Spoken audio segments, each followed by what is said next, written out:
pergi ke sungai memancing ikan. Ikan nila, ikan arwana. Salam sapa saya ucapkan.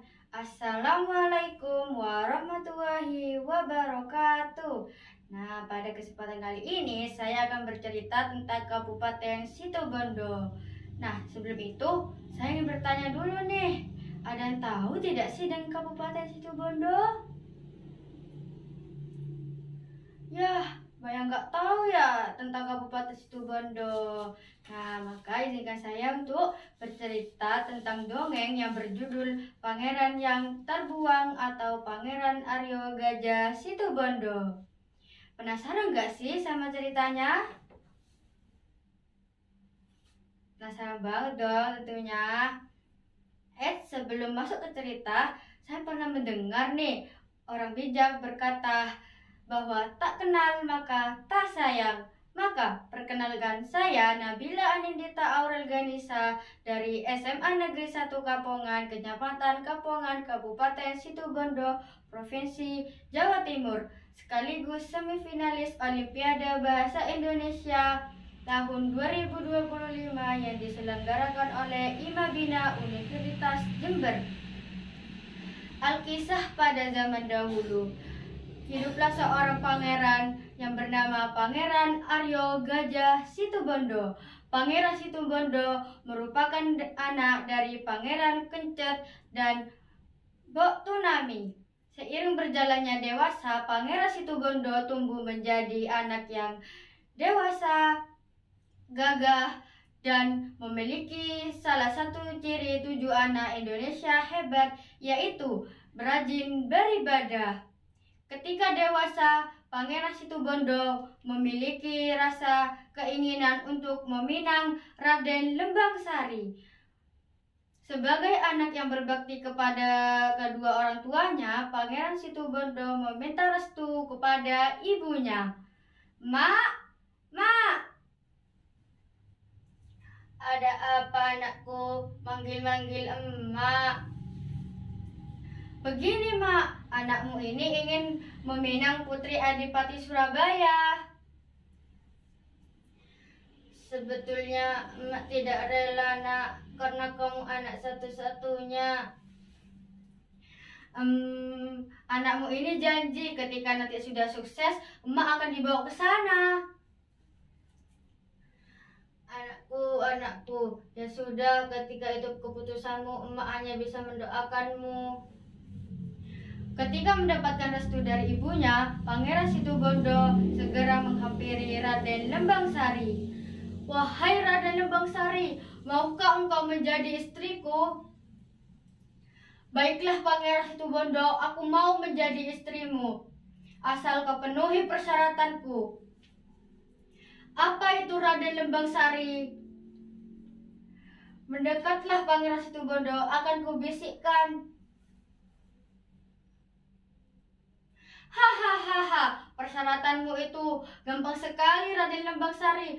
2 hari persyaratanmu itu akan aku penuhi. Dengan kekuatan dan berdoa, Pangeran Situbondo segera melaksanakan persyaratan Raden Lembangsari, yaitu membabat hutan di wilayah Bawean. Dan ternyata cara itu adalah untuk menolak Pangeran Situbondo secara halus. Dan Joko Taruna pun disuruh melawan Pangeran Situbondo untuk mengulur waktu. Ternyata Joko Taruna kalah teman-teman. Dengan itu dilakukan sayembara yang diikuti oleh Joko Jumput, anak dari Bok Rondo. Segera dilakukan perperangan antara Joko Jumput dan Pangeran Situbondo. Nah, pada perperangan tersebut ternyata tubuh Pangeran Situbondo terkena tendangan dari Joko Jumput dan melayang ke udara mengikuti terpaan angin ke arah timur. Pangeran Situbondo terjatuh di suatu tempat. Desa apa ini? Sepi, penuh bukit. Kuberi nama Besuki. Pangeran Situbondo berlari ke arah timur. Hei Pangeran Situbondo, jika engkau laki-laki, lawanlah aku.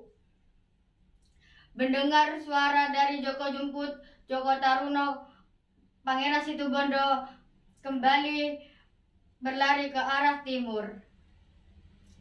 Desa apa ini? Penuh pantai. Ku beri nama Panarukan. Dengan keputusan asanya, Pangeran Situbondo mengakui kekalahannya dari Joko Jumput dan menaruh odengnya dan menancapkan kerisnya. Wahai Joko Jumput, aku mengakui kekalahanku darimu. Dengan ini aku melepaskan odengku dan menancapkan kerisku. Ku beri nama tempat ini Patoan. Patoan berasal dari kata patok yang berarti kata tanda. Nah, bagaimana ceritanya teman-teman? Seru tidak? Nah, mana ya si Lembung? Lembung. Ya Kak Bila, ada apa? Lembung di sini. Kamu mendengarkan aku cerita tidak sih tadi? Iya dong. Apa coba tokoh utama dalam cerita tersebut? Tokoh utamanya Pangeran Aryo Gajah Situbondo. Ya, benar Lembung. Terima kasih ya Lembung. Nah, itu akhir cerita dari Kabupaten Situbondo. Semoga bermanfaat ya teman-teman. Entar ka pasar melekangkong, mator sakalangkong. Wassalamualaikum warahmatullahi wabarakatuh.